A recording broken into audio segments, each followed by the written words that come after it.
So this is pretty much a video that's very similar to this one right here, where I pretty much just review, if you even want to call it that.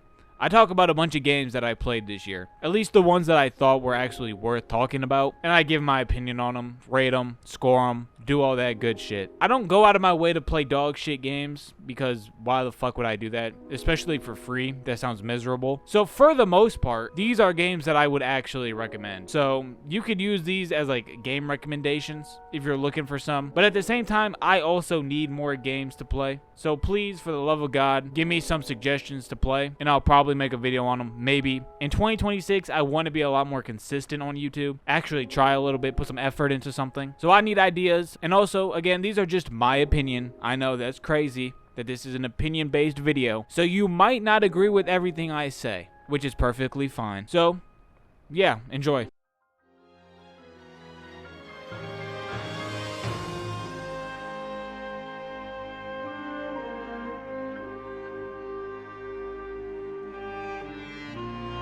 I already made a video about this, which admittedly is a tough watch, so maybe I didn't get my point through all the way, even though I do stand by everything I said in that video. So this is me kind of trying to clarify what I already said. I think Tears of the Kingdom is a good game, but it is inherently a lazy game. This year, I replayed through Breath of the Wild Master Mode, and they are literally the same fucking game. Breath of the Wild is such a good game that it has pretty much forced Nintendo to stop being innovative whatsoever. You know, the thing Nintendo used to be known for, and is a huge reason to why Breath of the Wild is as good as it is, not only as a game, but as a product. Thankfully, I think people have finally started to open their damn eyes and see that Nintendo is slowly starting to turn every franchise they have into Breath of the Wild. Mario Kart World, a whole-ass racing game, now has an open world that nobody asked for. Matter of fact, the community found a way to remove it, just for Nintendo to add it back. Metroid Prime 4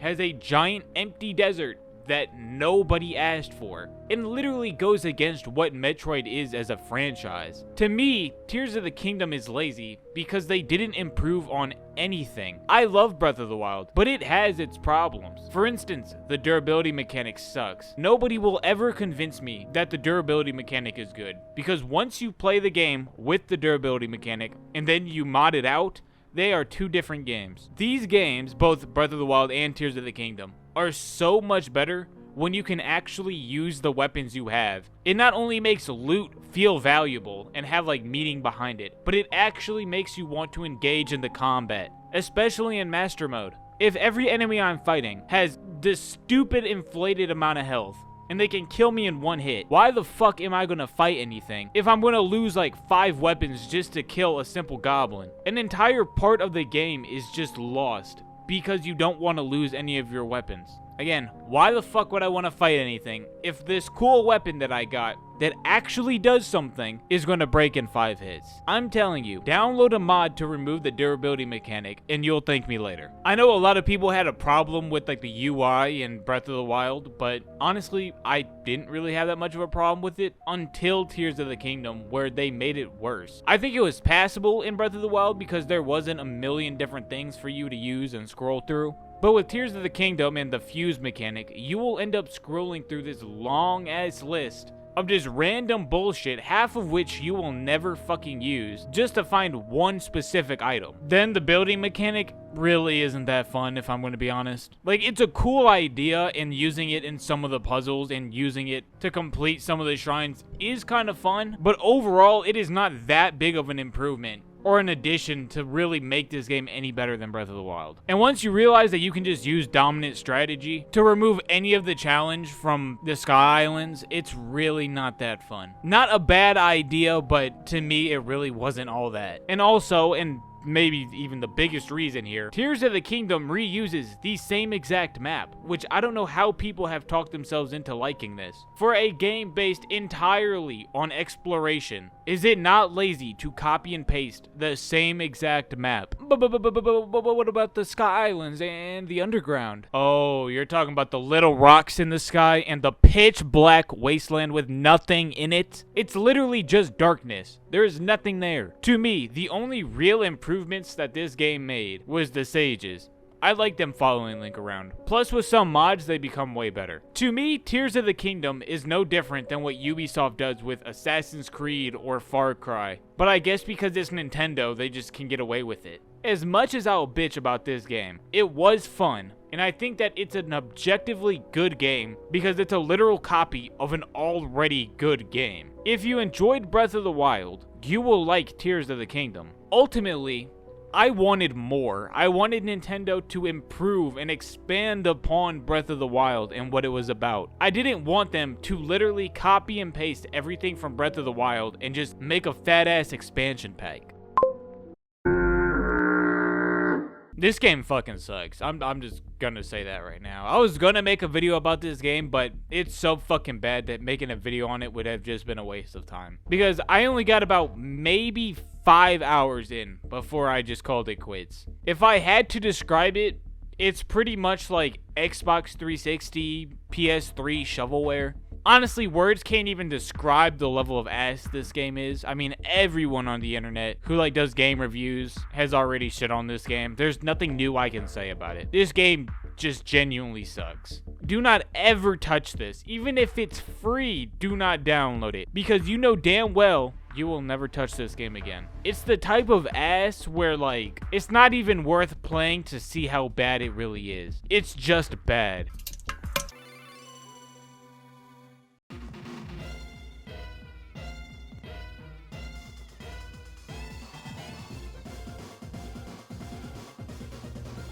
If you've been in the Pokemon ROM hack community for a little bit, then you have definitely heard about this game, and you probably already know how good it is.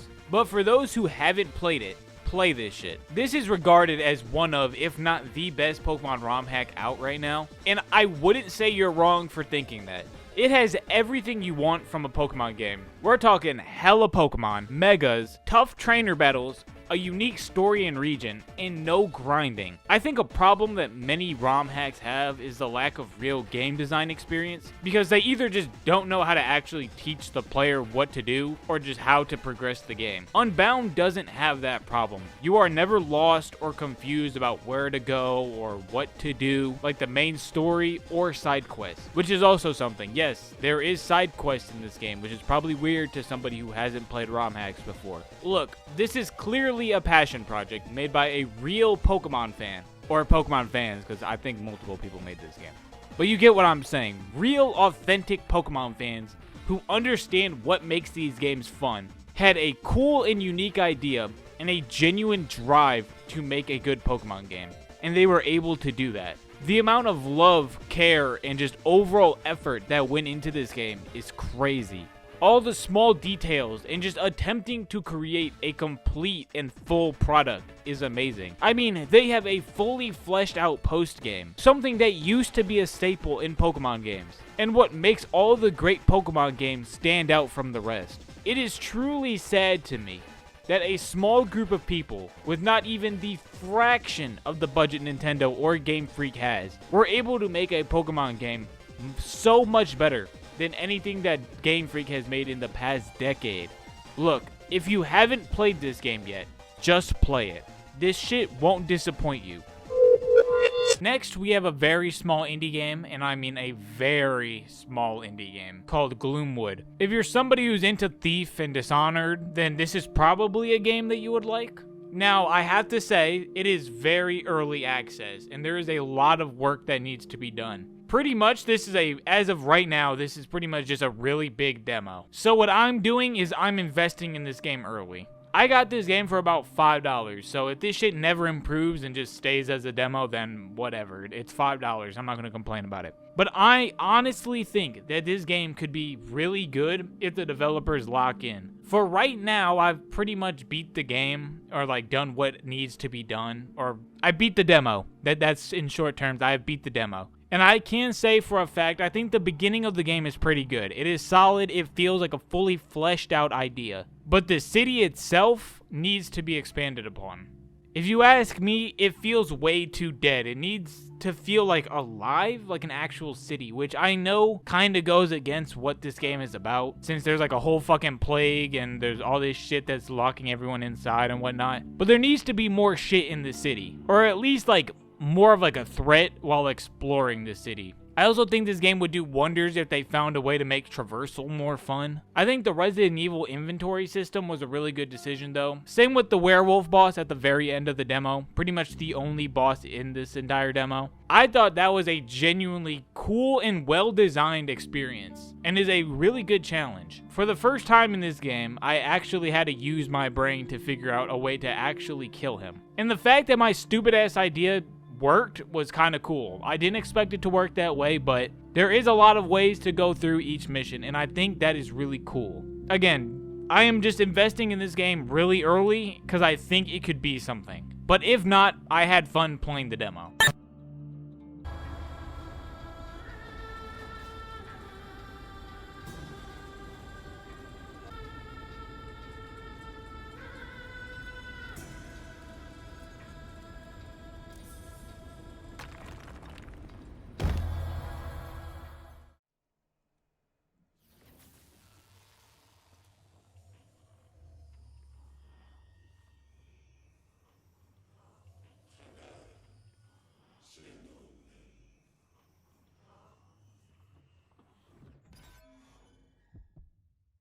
I'm going to combine these games because in a way they pretty much have the same major problem for me. I have nothing against Metroidvanias. I think it's a good game genre, and if a game can add small Metroidvania aspects to their games, I'm usually for it, if it's done properly, of course. But you see, for me personally, I can never finish a full Metroidvania. I played Symphony of the Night when I was a little kid on Xbox Arcade, and I have played Hollow Knight, but I've never completed it. I'm about 75% of the way through, but I haven't played that shit in so long that if I was to ever play it again, I would have to do an entire restart, which, if I'm being honest, I'm not really doing. Which leaves us with Nine Souls and Metroid Dread. I think both of these games are solid, and it just depends on what type of person you are. If you want more of an action-based game, something a lot closer to Hollow Knight, play Nine Souls. This game is pretty much if Hollow Knight and Sekiro had a kid. That's honestly the best way I can put it. What you see is what you get. And for a game that's pretty cheap, all things considered, it is really well made and has an amazing art style that I think kind of carries it. But the combat is fun and has some skill required, since again, this is heavily focused on parrying. Even though I will say the parry isn't nearly as satisfying as it is in Sekiro, but it does work for this game. Also, the boss fights are pretty good as well. They aren't that hard, but they're a good challenge, similar to Hollow Knight. I will say that there is this ability in the game that allows you to dash and place like an explosive tag on an enemy. Now, to me, that was a great idea. I think it has a lot of skill to it, and honestly just feels really satisfying. Also, the story is pretty good. It is a basic anime revenge story, but it works for this type of game. My only real problem with this game is the pacing. Because once I got to the area where you lose all your abilities and it becomes like this shitty stealth-based thing, I quickly started to lose interest. And just like with Hollow Knight, I'm about 75% of the way through this game when I just stopped touching it. Overall though, I think this is a good game that is fairly cheap and goes on sale quite often. So if it looks like something that interests you or just something you would like, my bet is that you will come away liking this game. Now, if you're somebody who likes scary games, and I put that in quotes, or you're just someone who's into like Resident Evil, I think Metroid Dread will be the one for you. Just like Nine Souls, what you see is what you get. I think the atmosphere is the real selling point to this game, if you ask me. I think the devs did a great job with like the feeling of like constant anxiety, because you know that something is chasing you. And if it gets its hands on you, you're gonna fucking die. This again is another high quality game that if you're somebody who likes Metroidvanias or just looking for something new to play, please give this game a shot. Honestly, give either one of these games a shot. But for Metroid, this is the game that needed to do good. Because if this game did well, Metroid Prime 4 probably would never have happened.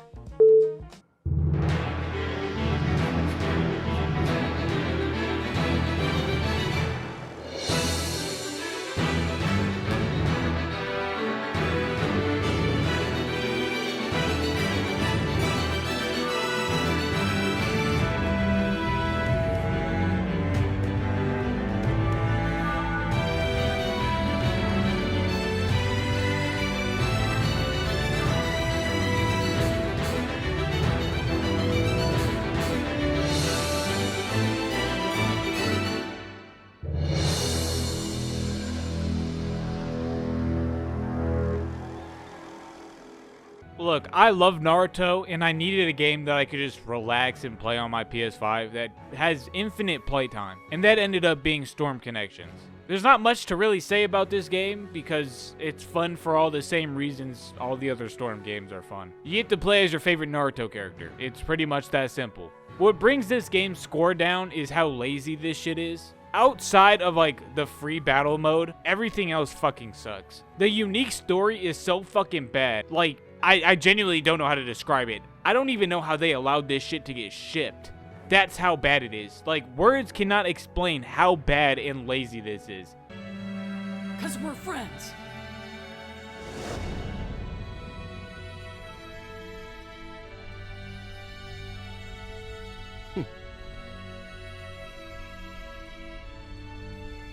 Loser. All you have to do is just look at the fucking screen right now, and you can just see how bad and low effort it is. Same with the history mode, which is just, again, another retelling of the story, where they didn't even put any effort into it. It's literally just a slideshow with some battles. Again, the only fun part about this game is the free mode, where you get to battle with whoever you want. But if you're looking for a more complete and overall better Storm game, stick to Storm 4 or Storm Revelations.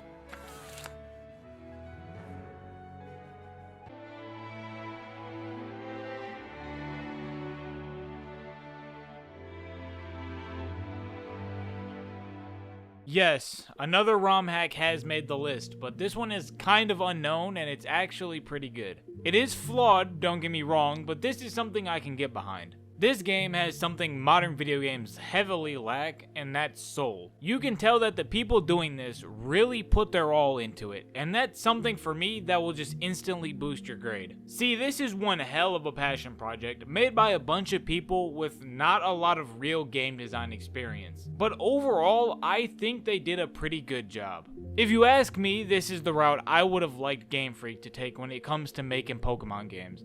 I know that it could have never happened because everyone loves modern graphics and how realistic video games look now. Because, you know, God forbid we could make a game with a unique art style and feel to it. And we just know how much Game Freak loves pushing the boundaries of modern graphics. But for me, I'm someone who has always loved pixel art. And I think Pokemon games are actually better as pixel art than whatever new shit that they're trying to do now. So the fact that they created pixel art sprites and animated them for an absolute fuck ton of Pokemon is amazing, and I will applaud the fuck out of that. Which I guess brings us to the Pokemon themselves. Since this is a Pokemon game, building your team is one of the most fun parts. And I think they did a pretty good job with this. I was satisfied with the overall variety of Pokemon and how many options I had. I think everyone always wants to have at least one of their favorites on their team, and this game will definitely allow for that. I mean, I had 3 of my favorites on my team. I had Greninja, Gliscor, and I guess we're going to add Scizor in here because Scizor always manages to be on my team somehow. We then had the MVP Muck. Shout out to Muck because he was so fucking clutch. He legit soloed the final boss. Then Reshiram, who I didn't actually expect to have on my team. I didn't want to have any legendaries, but I'm not going to pass down a Reshiram. Especially after that cancer-ass puzzle I had to do just to get him. So Reshiram was going to be on my team. And I mean, there's not much to really say about him. Reshiram is Reshiram. He's broken as fuck. And then sadly, I did use Zacian because the late game is literally just legendaries. So I needed to fight cancer with cancer. I know I felt disgusting as fuck after using this thing. I had to take a few showers because this thing is just fucking disgusting. So I guess this is also a good way to just talk about the Pokemon battles. I think they were good, but by the end game, shit just becomes pretty cancer. Don't get me wrong, the battles throughout the entire game are challenging and require some form of brain usage, since the AI actually has some form of a strategy, or since double battles are frequent in this game, they just have good synergy with their Pokemon. So that alone made the battles fun. Plus, they're always in level with you, so it feels like a challenge. Which is really what I wanted from a Pokemon game. I want to use a lot of fucking Pokemon, have a cool team, and fight challenging trainers who also have a lot of Pokemon and a cool team. That's really all I wanted, Game Freak, but I guess that's too fucking difficult. What I will say for my problems that this game has is that, one, in this game specifically, they spam the ever-living fuck out of the gimmick fight, which just gets annoying. And also, and this is a problem for a lot more of like ROM hacks in general, but I fucking hate when they just let the opponent blatantly cheat, and this game has a lot of that. So yes, there will just be fights that you will insta-lose because either you don't know the gimmick or you just switched into the wrong Pokemon. Like you let in with the wrong Pokemon and they were able to set up. So now you have like a Yveltal that has like 3 fucking Calm Mind stacked on top of it because they baton passed out of it. And the thing's fucking unkillable. That will happen, okay? It also has Megas, Terra, and Dynamax that are all surprisingly very well animated and fit well with each other in combat. I will say that the fact that they have every single Mega is kinda crazy. At least I think they do. They might be missing a few from like the new DLC for Legends ZA, but they have at least 95% of the Megas. And making them Mega Stones really isn't that hard. This is also an open world Pokemon game, which was quite a unique idea, but it also is where my other complaints are. Because this is an open world game, everything is a side quest. And this game does not do a good job explaining what to do for these quests. Every quest can pretty much be broken down into either being a fetch quest or a puzzle. And they don't do a good job explaining where to go, what to do, or just like where these things are. For instance, in order to fight one of the gym leaders, you have to find 3 of the spirit monkeys, which are just scattered across the map. There is no hint or guide to tell you where they are other than they are just in this area, so go look for them. Or the boulder puzzles. Oh my fucking god. Whoever made this game must have loved the boulder puzzles like from the original games, because he has put so many of them in here. See, once you beat all 4 of the gyms in the main city, you are tasked, well actually it's 3, not 4, because the 4th one is like the final gym. So after you beat 3 of the gyms, you're gonna probably end up going to like the final gym and realize that holy shit, I am out leveled, and they are just gonna dog walk you. So that's gonna lead you to going to the fire and steel gym, where in order to face either of the gym leaders, you will have to go through these long ass segments of boulder puzzles. The first one isn't that bad if I'm being honest.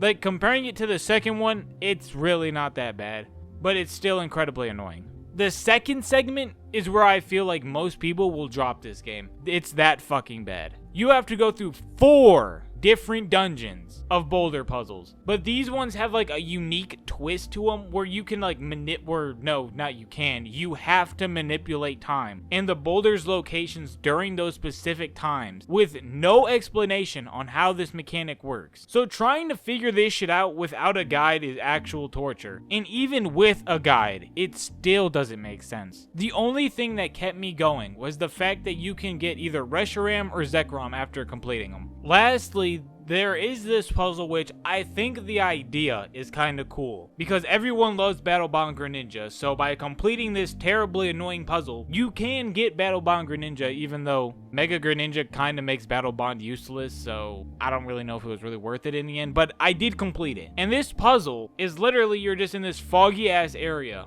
and you have to dash through these trees in order to switch on 4 levers at the same time before a ghost touches you. And it is the most annoying fucking thing ever. Also, I think that making every single gym leader have like a fetch quest in order to battle them is so fucking annoying. Overall though, this was a good ass game and one that you should definitely play. The amount of effort and soul put into this is incredible, and to me this is more than worth your time. So please go check it out, support the developers. They did a good job, and I think that they could really make something good in the future.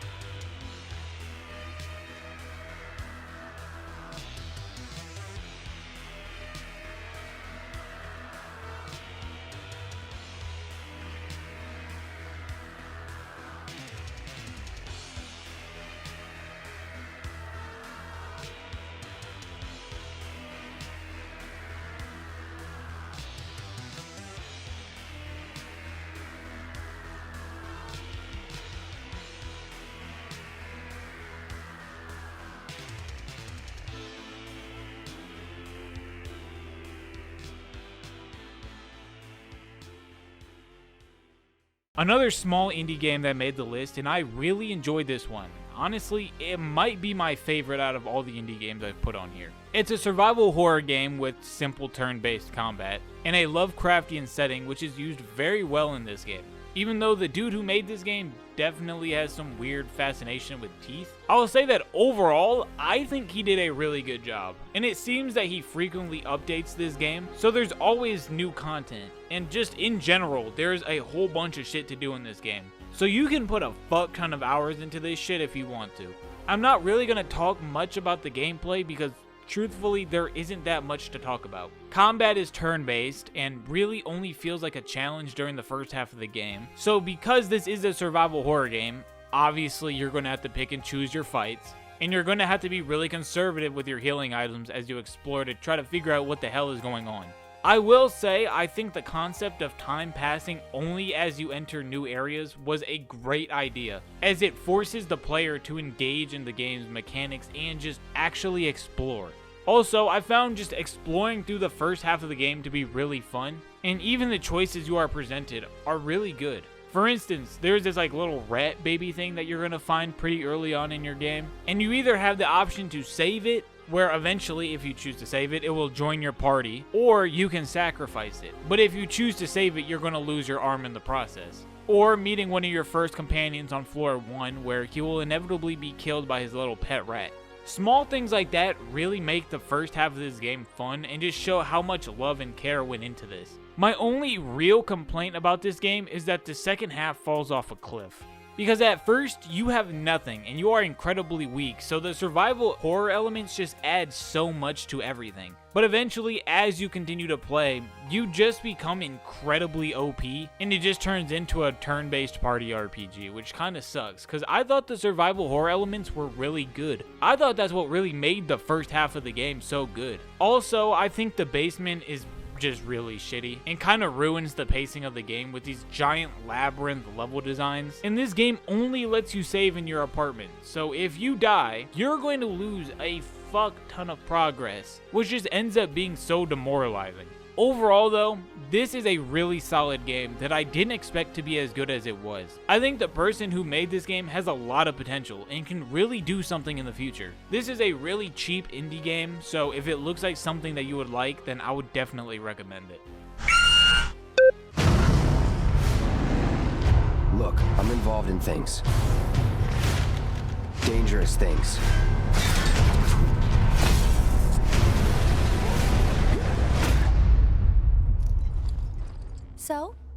So keep your distance.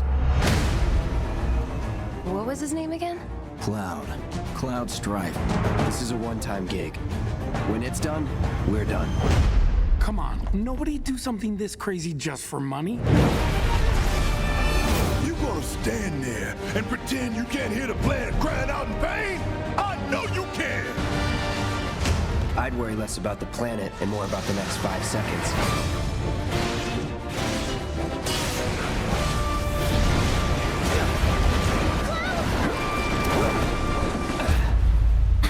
Okay, that was pretty cool. You weren't thinking of leaving Midgar anytime soon, were you? Well, seems this old friend of mine's in a tight spot. Long time ago, I made a promise, so... I'm really glad to have you back, Cloud. Really glad. We're still here at the scene of this terrible disaster, caused by a massive tornado which swept through sectors 0, 1, and 2. Amidst the wreckage of the expressway, search and rescue operations are already in progress.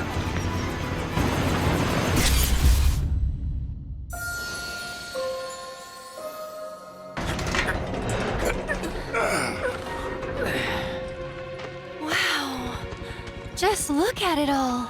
It's so green. Even after everything we've done to it, it's still going strong. It may look that way, but in reality, it's barely hanging on. Was wondering, what's Cloud been doing these past 5 years? Where's he been? And you're asking me this? This is gonna sound crazy, but as far as I know, Cloud was never in Nibelheim 5 years ago. life stream. It is the very essence of our star. The blood coursing through its planetary veins. According to Hojo, they're connected to Sephiroth. Shadows of the Man, I believe he called them. Sephiroth was in Midgar. We fought him. Whatever happened, he's alive. But why come back now? After 5 years, doing who knows what.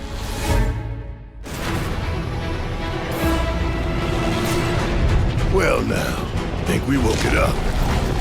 Angered it, more like.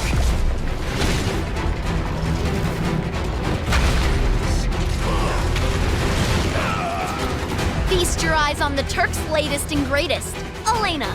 She may be new, but she's still a Turk.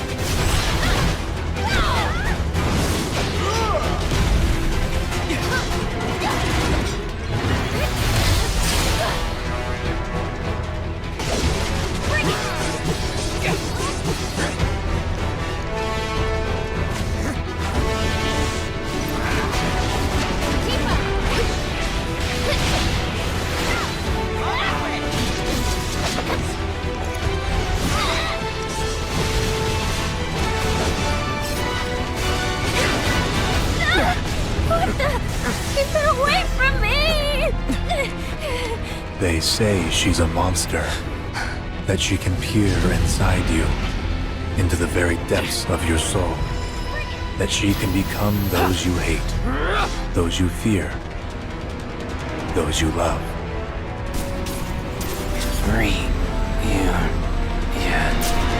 You murdered my dad!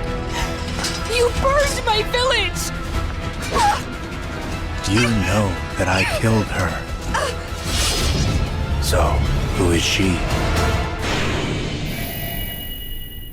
Look, I had this giant ass video going super in depth, like I'm talking like some real autistic ass shit, about both Final Fantasy VII Remake and Rebirth. But I got lazy and I never ended up making the video. And since I still have about 226 gigs of footage, I'm gonna use them. And I actually really enjoyed these games, so I'm gonna talk about them. See, growing up, I was a Kingdom Hearts kid. I never got into Final Fantasy. My first introduction to Cloud and Sephiroth was from Kingdom Hearts. I didn't even know there was a whole story behind them. So I eventually came around to playing these games and I really enjoyed both of them. I love the characters, the setting, the story itself, and I think the gameplay is really fun. My only real complaint that I have with these games is that they have zero replayability. These games are, in my eyes, pretty much Square Enix's version of attempting to make what is like a modern day Sony game, where once you play it once, that's it. Once you know the story and what's going to happen, a lot of the modern gaming cancer that I fucking hate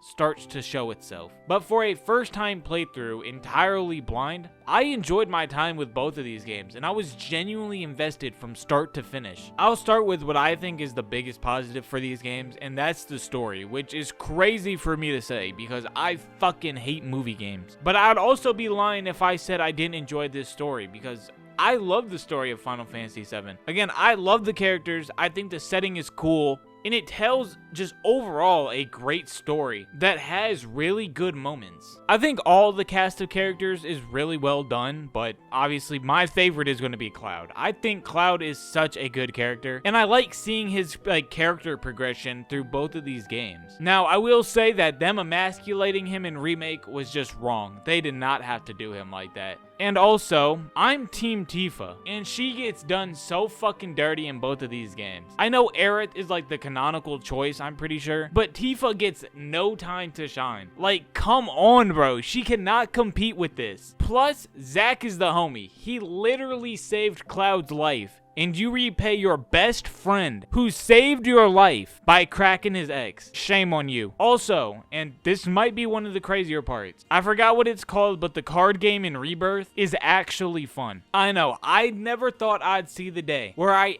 actually went and enjoyed some random ass mini game, but this was unironically fun. And I kind of wish there was like a solo version of this. Even though, yeah, it gets kind of cheesy and it's a little difficult to learn at first, I still think it is incredibly fun. onto the gameplay, I'm very conflicted on it, because on one hand, it is very fun fighting things, and especially into the later game once enemies become pretty strong. Even if said later game enemies are incredibly fucking cancer, and just start having bullshit combos or just stun lock you to death. I think overall, the combat in both of these games is fun. The best way I would describe it is that it is incredibly similar to Kingdom Hearts, but instead of your companions being fully AI, you have control of them whenever you want. And this is something that you will have to use in Rebirth. In Remake, you can beat the entire game as just Cloud, which I did, since Cloud is objectively the best character. But in Rebirth, you have to use everyone in the group. Now, I think this was a good idea overall, and I think it was sort of fixed in Rebirth, because in Remake, they had this exact problem where, yes, you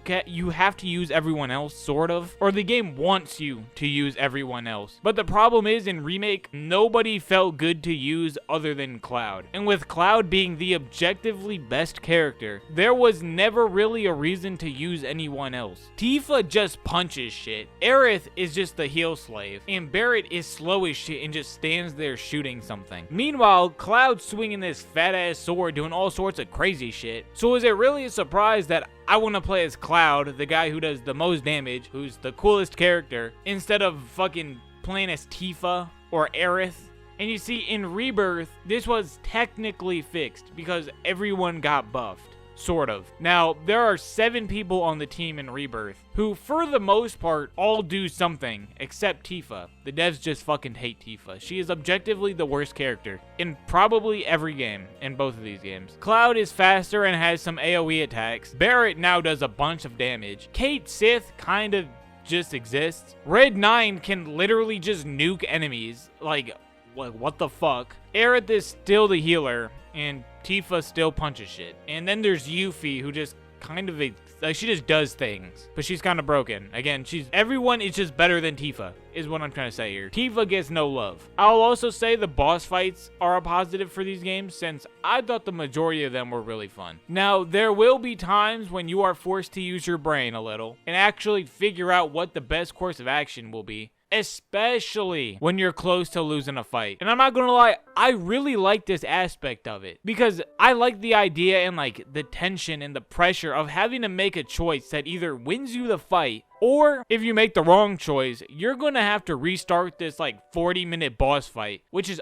unironically the most defeating feeling ever, because this game is not generous with its checkpoints whatsoever when it comes to these boss fights. Having to restart these cancer as boss fights from like the very beginning, or even in the later game when you have boss fight, and you get through the first 2 but lose off of some bullshit to the 3rd phase, and you have to restart all the way over, that shit is so demoralizing. I fucking hate it. For instance, I will say that 3 out of the 5 boss fights at the very end of Remake are just the most unenjoyable fights that this game has to offer. First, it's with like the new president of Shinra who has a dog and a shotgun. And somehow, some way, this stupid fucking femboy can auto parry all your attacks with a shotgun, where he then proceeds to parry you, shoot you, and then his dog stuns you. And it is the most infuriating fucking thing ever, especially since I had to fight him twice, since I died to the boss right after him. Speaking of which, the boss right after this stupid femboy is a giant fucking robot that you have to fight with Barret and Aerith, 2 characters who do no fucking damage. So you'll be shooting this stupid robot for like 40 minutes, and for some reason in the late game, for both Rebirth and Remake,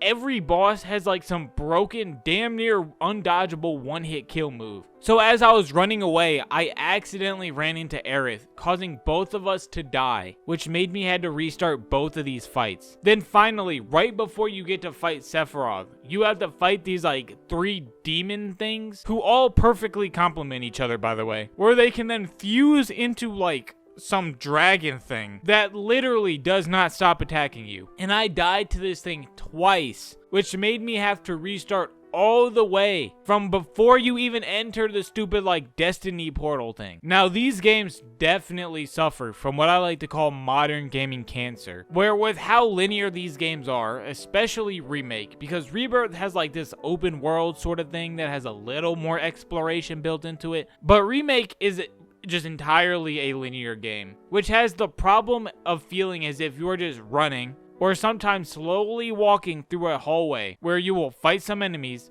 watch a cutscene, walk through some more linear hallways just to watch another cutscene. Or the fact that there is no jump button, which I fucking hate, because again, it just railroads you down one path where in reality, Cloud is a fucking super soldier who can jump over, like, you mean to tell me Cloud, this motherfucker, can't jump over this little gap?